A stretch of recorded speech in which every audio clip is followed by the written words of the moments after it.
There are many valid reasons for using subassemblies within the design of larger assemblies. I would suggest, however, that you stay away from using subassemblies, simply to make your feature manager tree appear shorter and less cluttered. Remember that there are some side effects introduced when you use subassemblies. For instance, by default, a subassembly will be considered a rigid body.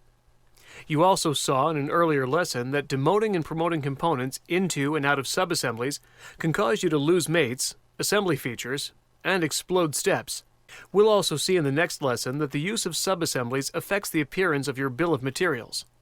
For these reasons, my suggestion is to use folders to organize your feature manager tree and not subassemblies.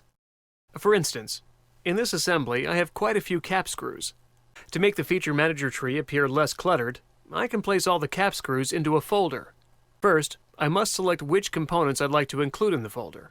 I can select sequential items in the feature manager by holding down the Shift key and selecting the first and last component of the sequence.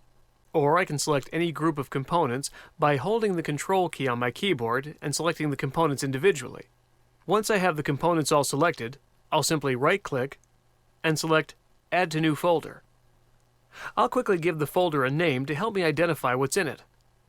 This reduces the listing of 11 components to a single folder. Now the nice part about this is I haven't affected any of my mates or any other feature. I've simply changed the organization of the tree. New folders can also be empty when they're created. Instead of right-clicking a component and selecting Add to New Folder, select Create New Folder.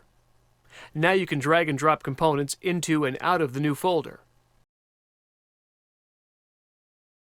As with any other feature, you can also rename folders to improve organization even further. To edit a folder name, select it and press the F2 key on your keyboard, or perform a slow double-click on the folder name. Finally, if you decide to delete a folder, it's not necessary to empty it first. When you delete a folder, any components contained within will simply be returned to the feature manager tree outside the folder.